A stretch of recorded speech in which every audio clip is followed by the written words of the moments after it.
ગજબ યાર, બહુ જ ગજબ, બહુ જ.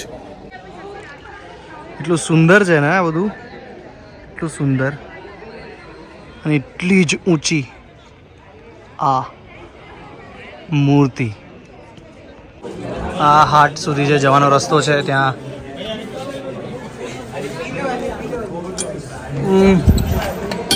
અહીંયાથી એન્ટ્રી છે. તાજ હોટલમાં આવી ગયા છે. તાજ હોટલમાં જઈ રહ્યા છે ડાયરેક્ટ. એન્ટ્રી કરતા જ નીચે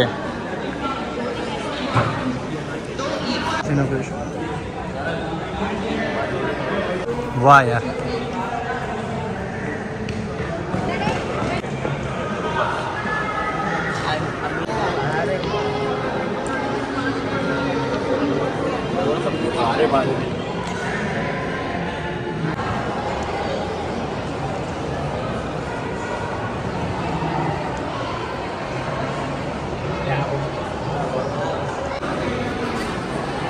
थोड़ा पीछे आ जाओ, जैसे खुलेगा वैसे एक जाना. ऊपर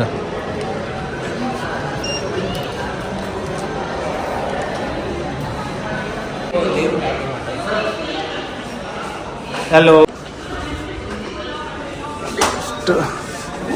જેની અંદર એ કેવી રીતે બન્યું ને એવી અંદર બતાડેલું છે. આ સ્ટેચ્યુ સૌથી થઈ ગયા. ઓકે, આ જ છે જે ગેલેરી કે છે, આ જ છે. ઓકે,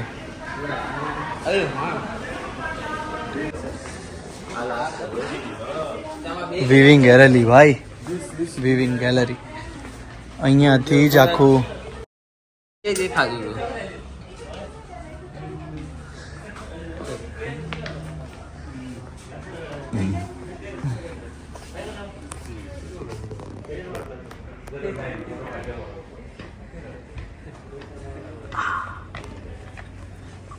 હા, એકચ્યુઅલી આખું જે સ્ટેચ્યુ છે એ 6500 પાર્ટ્સનું બનેલું છે અને પંચધાતુ. એ જો સંભળાવું તમને કે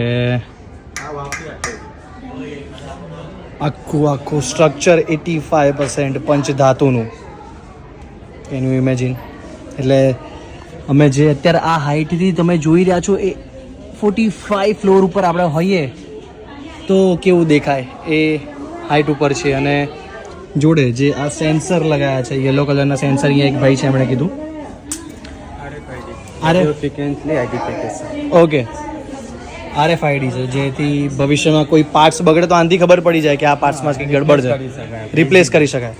ઓકે, મોટા મોટા જેક છે ને? હા, જેક. એ તે આપણે બોડી પાર્ટ જે છે એ આપણે એડજસ્ટ કરવા માટે છે. ઓકે ઓકે, સમજી ગયો. આગળ પાછળ કરી શકાય. ઓકે, રિપ્લેસ કરવામાં ઇઝીલી. બરાબર.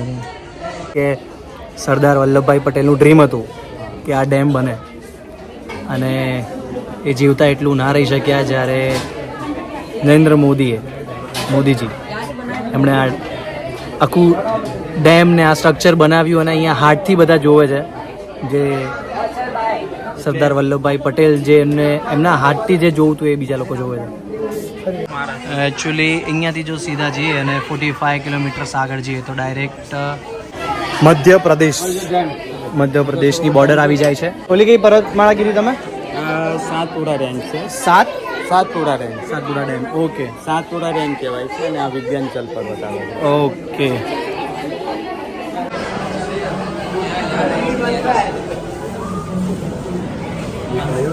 સ્ટ્રક્ચર છે.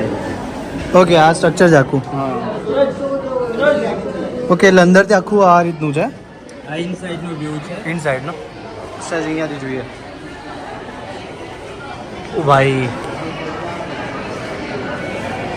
અહીંયા સમારકામ કરવું હોય તો ચાલવા માટેનો આખો રસ્તો બનાવ્યો છે અહીંયા. મેન્ટેનન્સ માટે. અચ્છા, સહી હે. બાપ રે બાપ, ઓસમ. 100 વર્ષની છે. 100 વર્ષ સુધીની. એટલે આની અંદર જે સ્ટીલ વાપર્યું છે એ કઈ રેન્જ 4 સ્ટીલ કહેવાય.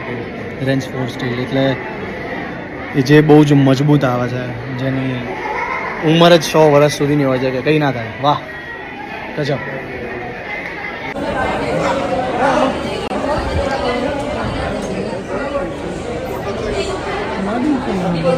આ બેક સાઈડનો વ્યૂઝ છે.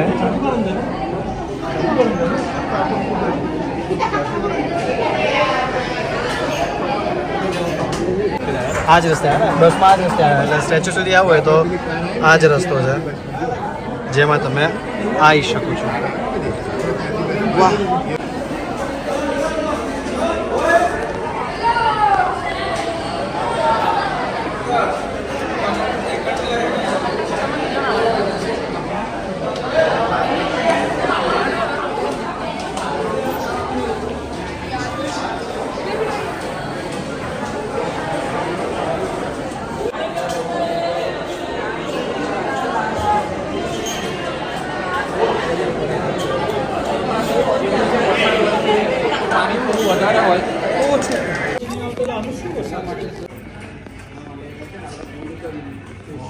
બહુ જાય બેઝમેન્ટ ખરું ને બેઝમેન્ટ ત્યાં બેઝમેન્ટ હું ગયેલો છું ટર્બાઇન મૂક્યા હતા ને મોટા મોટા ટર્બાઇનો એમાં નીચે ભાઈ સાહેબ આની સાઈઝ તો જો કેટલું મોટી મૂર્તિ છે. આંગળીઓ બાપરે, બહુ જ ડેન્જર મોટી છે, બહુ જોરદાર. એટલે આખો આ લોખંડનો યાદગીરી છે. એટલે આનાથી સામાન આવતો હતો ને બનતું હતું આ રીતે. અચ્છા, આખો લોખંડનો આ બી બ્રિજ છે. ઇમરજન્સી હોય તો પણ આ લોકો આનો યુઝ કરી શકે. અત્યારે તો બંધ રાખ્યું છે બધા માટે, પણ ઇફ ઇમરજન્સી કોઈ દિવસ થશે તો નહીં, પણ થાય તો આનો યુઝ કરશે. અહીંયા મગરો ભરે જો છે. બાપ રે બાપ.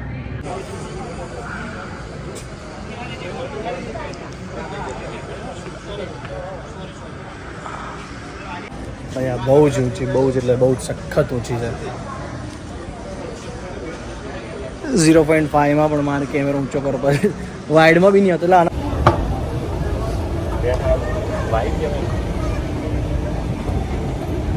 બાપરે ચંપલ, બાપરે પગ તો જો ભાઈ, પગ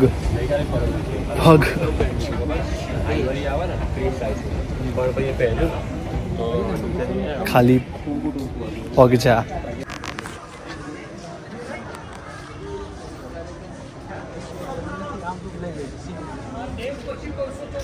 બાપરે બહુ જ મોટું છે, બહુ જ.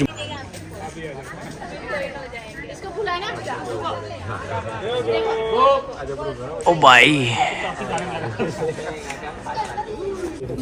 એટલી ઊંચી છે ને કે તમે નીચેથી તો તમારું કામ જ નથી કે તમે ફેસ દેખાશે.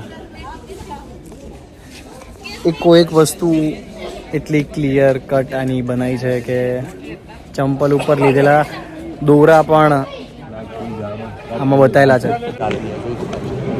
તો આ હતું સ્ટેચ્યુ ઓફ યુનિટીની અંદરથી જે તમને બતાવ્યું, બહારથી બતાવ્યું. હવે હું ટોટલી આમ તો જોઈ લીધું છે, બાકી બહુ બધી વસ્તુઓ છે જે તમે શાંતિથી બેસીને એક્સપ્લોર કરી શકો છો. તો ચોક્કસ આવો, બહુ મજા આવે એવું છે, જોવા જેવું છે એકવાર તો, કે કેટલું જાયન્ટ સ્ટેચ્યુ છે. હા, કંઈ નહીં, આગળ જઈએ, મળીએ. જય ગણેશ, જય Shri Krishna.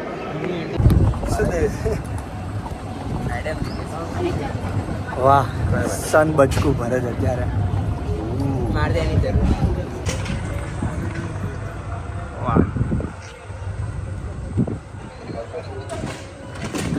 Return to resort.